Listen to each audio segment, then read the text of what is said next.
Well, Assalamu alaikum dear students. I'm Engineer Abdul Basit and we are in week number 6. This is lecture 11, so particularly this is that first lecture of this week. Okay, the subject is hydraulics. Okay, so let me remind you that in the coming week you will have your first assignment that will be regarding differential manometers and what is differential manometer, what will be the equation for the determination of pressure in using differential manometer, and then you will use the same equation which you will derive for the differential manometer to solve two numerical equations. So the book I have shared, written by RS Khurrmi, will help you out to look for the equation derivation process, and also for the few numericals are also available. So it will be better if you select a numerical from the exercise, not from that of your examples. Okay, so it will be better. Now, what is differential manometer? Let me talk about it in a simple way.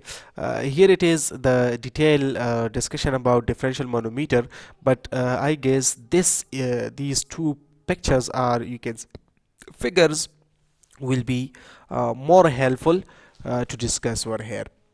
First of all, uh, differential manometer, as the name indicate that this manometer will differentiate the pressure of two different pipes. Okay, differential manometer will show us a difference between the pressures of different pipes. Okay, so here we are having two pipes, unlike that simple manometer in which we are having only one pipe. Here we are having two pipes.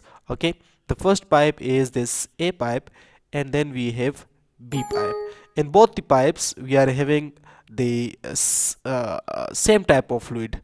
Let me go to this setting for a minute. Okay, I guess it's done. Okay, then uh, here you see in this pipe, A pipe and B pipe both are having same fluid, let's say water. Okay, and then there is a U tube that is connected in between these two pipes, in the same way as it was in simple manometer. Okay, and here a mercury, that a heavier fluid, is present over here. Okay, in the middle of this U tube. When the pressure in this A pipe is greater than the pressure in this B pipe, you will see this type of situation, that the level of the mercury in this pipe or left limb of this U will be a bit lower than that of the mercury level in that right limb. Okay, because the pressure in B pipe is smaller. Then how you will use that phenomena of the difference of pressures to determine that pressure in A or pressure in B, that will be the part of your assignment. You have to work on it. For example, we may have a different type of situation, as we have discussed in differential manometer, that we may have two different types of fluids into different pipes. For example, in this pipe, pipe A, we are having a fluid that is water, and in pipe B we are having a fluid that is, let's say, petrol. Okay, so both of them are different fluids and are having different specific gravity. Okay, and in the same way, as it is discussed here in the part A of this figure, the mercury will be present in the U tube of the same of the manometer. Okay, so now again you will use this phenomena of the difference of pressure between A and B and the difference of the specific gravity between A and B to solve this equation. So for this type of situation you will have a different equation, and for this type of situation you will have a different equation. Okay, so that will be the part of your assignment. Now, in the previous tutorial and in these few previous slides, we have discussed about the tube gauges for the determination of pressure in a pipe. Okay, but here we are going to discuss about the mechanical gauges, that are the second types of gauges. Okay, in which we have different types of gauges, that is burden tube gauge, diaphragm pressure gauge, and dead weight pressure. Okay, so these are different types of mechanical gauges in which that tube phenomena or that mercury phenomena or that level rise phenomena is not used. Okay, here a mechanical force will be used to calculate the pressure. Okay, how? Let me discuss this burden gauge for you first. Before studying this theoretical phenomena, let me go to this figure straight away. Okay, here you can see that we are having a dial. Okay, in which the calibrations are given, or you can say this is a calibrated dial. Okay, whenever the needle is on 0, so it refers to 0 bar pressure, then 5 bar pressure, and so on. And sometimes you may get the negative pressure as well. Okay, but mostly we will have that pressure above 0, above atmospheric pressure, because 0 is taken here as the reference point, are equal to the atmospheric pressure. Okay, how you will measure the pressure? So this needle needs to be moved along these graduations. Okay, how you will do it? Here it is a tube, you can see this tube. This is extended down here, and for example, if you are using this burden gauge for the determination of pressure in your car tires. Okay, so how you will do it? You will connect this pipe that will be extended from here. Let me draw it for you. For example, uh, here it is. Such type of pipe is extended from here. Okay, and that pipe is having that end as well, and that is, for example, connected to your car tire. Okay, this is that car tire. Okay, and you want to find out the pressure over here. So what will happen? The air that is present in this car tire will enter into this pipe. Okay, and that will move along this pipe here to this needle. Okay, how? You can see that this tube is like in the form of a circle, like this. Okay, like this. Okay, once the liquid sorry, the fluid, the air that is present in this tire is starting to fill this pipe. Okay, what will happen? This pipe will tends to be straightened. Okay, why? Because that air pressure is trying to extend this pipe and is trying to straighten this pipe. Whenever that pipe is trying to straighten, so that will exert a pressure on this handle. Okay, on this handle. Okay, so what will happen? That handle is ultimately connected to this needle, so either that pressure will be in the positive direction or in negative direction. Either the pipe will be in the mood of straightening or in the mood of curving.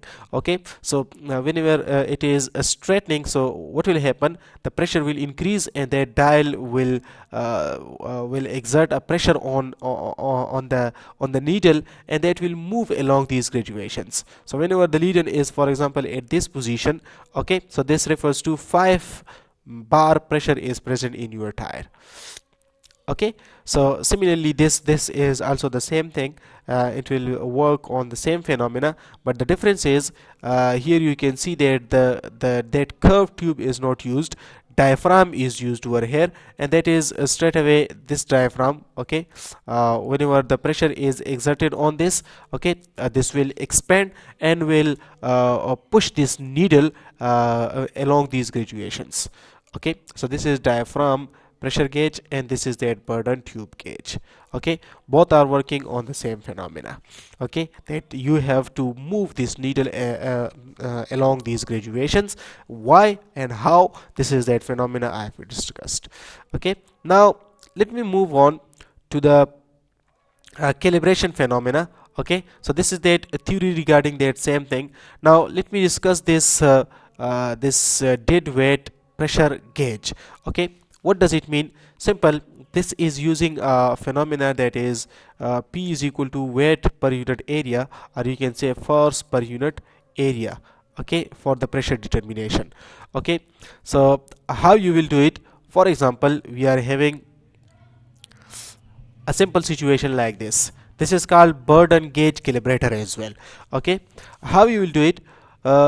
Here you are having non-weights. Okay, and these non-weights are actually weights of, for example, 5 kg. Okay, or you can say you will have a weight of 10 kg. Okay, uh, or you may have a weight of 2 kg, 1 kg, 0.5 kg, okay, and so on. You may have different types of weights over here. Okay, what you will do, initially you will keep this dial to 0 when no pressure is exerted over here. Okay, whenever you keep a load over here, what will happen, that piston will be moved down, okay, or you can say will be pressed down.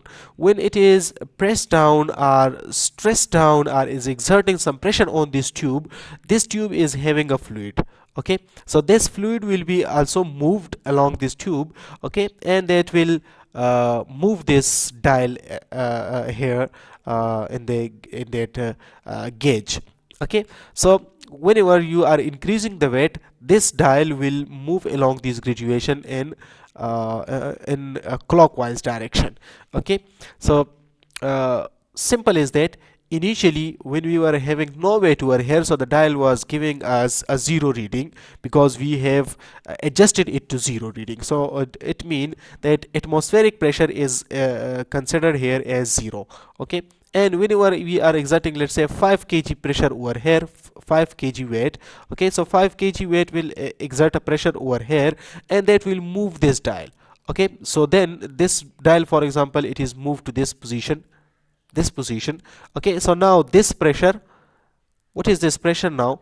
Okay, how you will calculate it? That will be calculated simply by pressure is equal to force per unit area phenomena.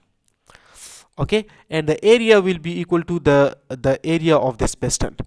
Okay, the circular area of this piston, that can be calculated by area of this piston is equal to pi d square divided by 4, pi d square divided by 4. Okay, and this force will be actually equal to this 5 kg.